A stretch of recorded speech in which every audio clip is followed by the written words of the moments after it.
Hello my guys, welcome to another episode of the Microwave Kick. Yes, what's the story for today and what are we talking about today? We're talking about the most, crazy deals, crazy transfer deals in a very, very long time. I wouldn't want to say of all time because I know there are other crazy transfer deals. But Victor Osimhen is what we are talking about today. We're going to be talking about Victor Osimhen and what is this whole fuzzle and this whole issue and this whole tussle with the Napoli president De Laurentiis. All right, so if you're new to this channel, hit the like button, share this video, do the normal thing, subscribe to this channel, like this video. So we have to, let's dive into this one now, proper. Now, let's get into it. Don't forget to subscribe and like this video. Also share your thoughts in the comments. Yes, according to Fabrizio, he says Galatasaray are closing in on Victor Osimhen deal. Here we go soon. 40 million immediate payments. That's the down payment. Then 35 million in 1 year. That's in 1 year time. Napoli is going to, Galatasaray is going to pay 35 million. Now, 5 million add-ons based on goals. All right. 10 million sell-on clause on future profits. Then clause to avoid sale to Italian clubs in the next 2 years. Wow. See, have you guys seen any crazy deals like this before? Like any crazy clause to sign a player like this? Because this is so crazy. De Laurentiis has to be one of the most craziest mafia, all right, presidents when it comes to football. He doesn't agree. He doesn't put say he doesn't have emotions. I'm not sure he has blood running in his veins. Because this man, and guess what? It's not only Osimhen that has been in this whole saga and this whole issue with De Laurentiis. I have 10 names I'm going to calm down and explain to you guys about De Laurentiis. But right now, let's talk about the one right now first. Then I will go into that one. Osimhen, this clause are crazy clause. 40 million immediate payment. Yes, they have 75 million release clause. I understand that. No problem. Now, 35 million in 1 year. Okay, now that completes the 75 million release clause. Okay, I get it. No problem.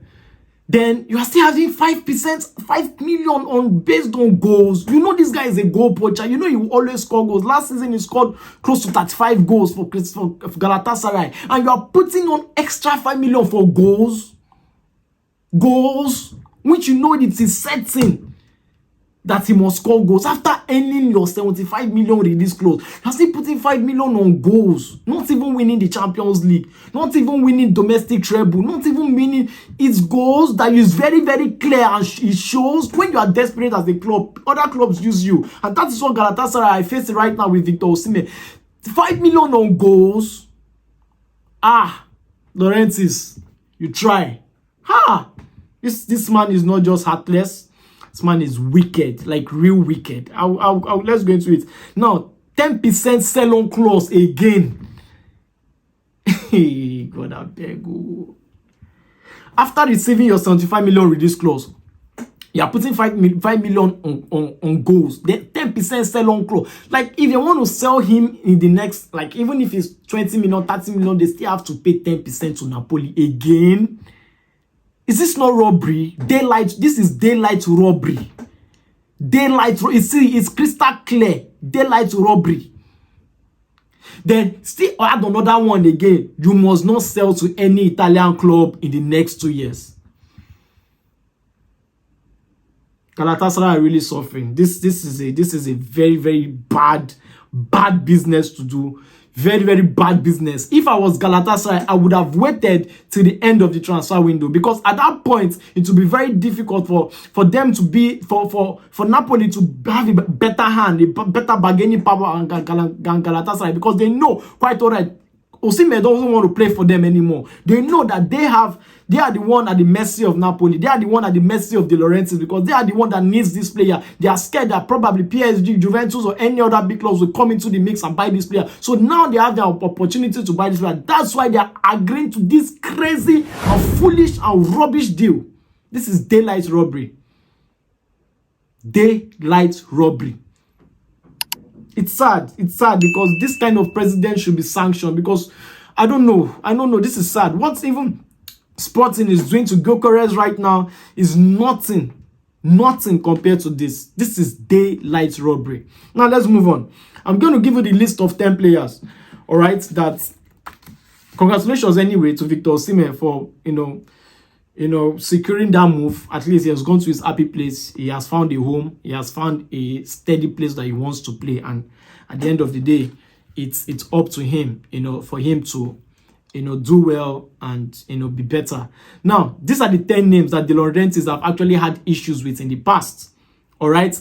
And their relationship did not end well. No matter how much they served the club, no matter how much they've been with the club, no matter how much they sacrificed for the club, these are the 10 names De Laurentiis have had problems and issues with.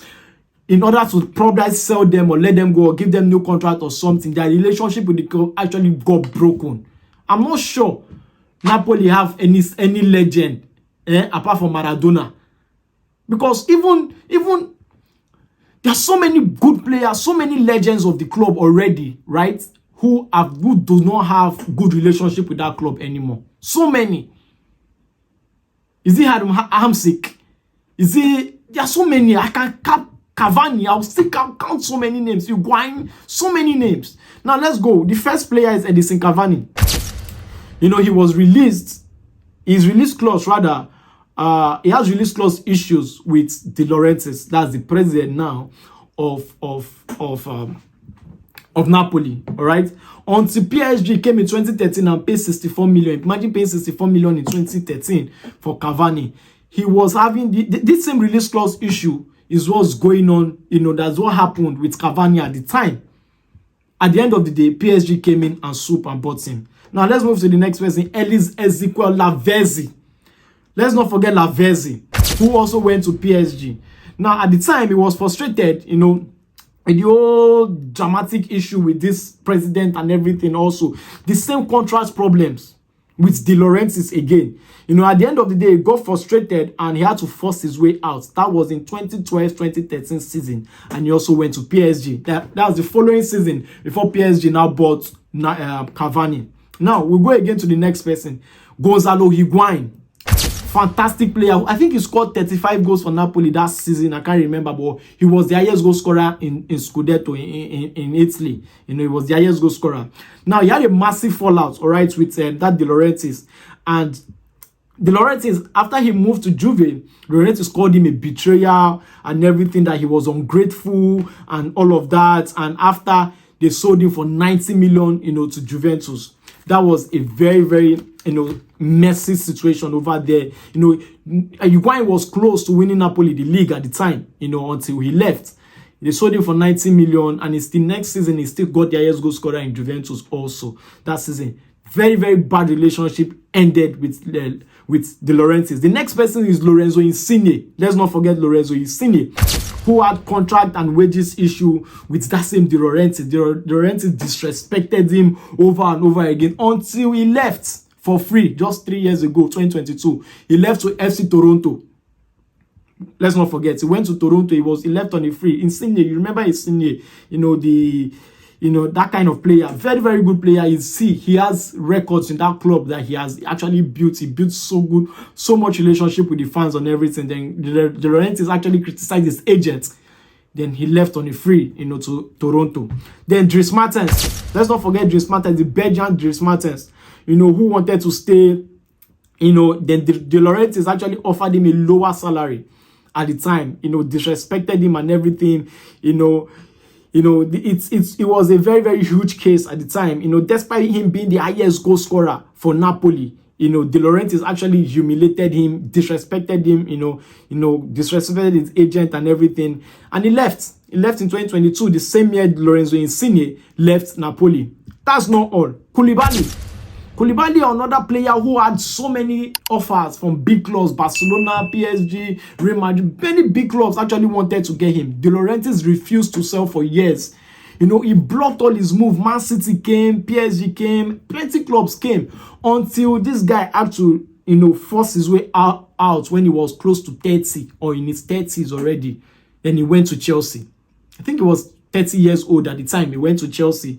I think it was in 2022, thereabouts. He went to Chelsea, but he didn't really work out in Chelsea. The player got really, really frustrated until he left Napoli. That's not all. Now, let's move to the next one. Alan. Let's not forget Alan, the midfielder Alan, who you know, had to force his way out also. He had multiple transfer standoff with this same De Laurentiis.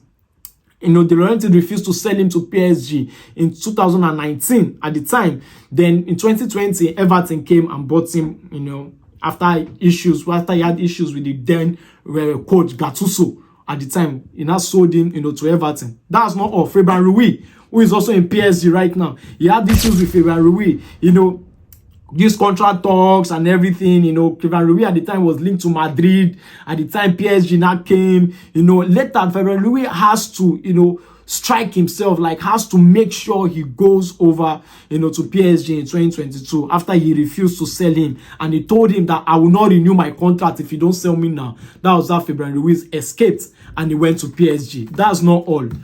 Petr Zielinski, who went to Inter Milan, all right, he has contract disagreements. These are just contract issues, disrespectful things with this Napoli president. It's very, very hard not to crack. It's a very hard person to have an agreement with. He refused to pay, you know, refused to pay cut. Like, he wants to reduce the salary again. The same thing he did with Insigne. He wants to reduce the salary of Zielinski, who was also the captain of the club at the time.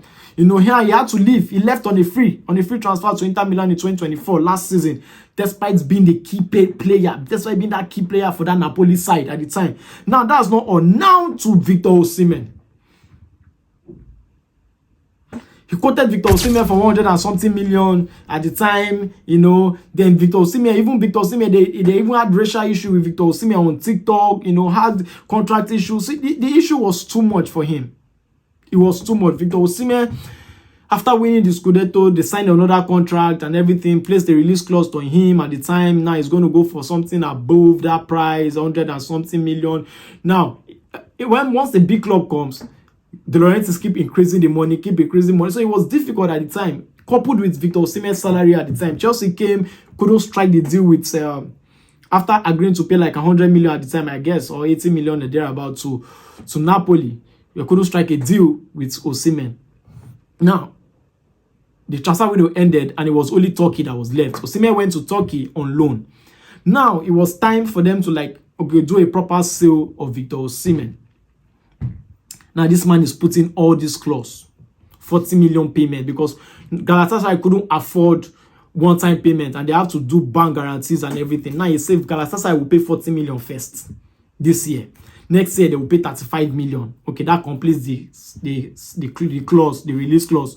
So why are you adding 5 million based on goals, 10 million based on 7 million clause on future profits?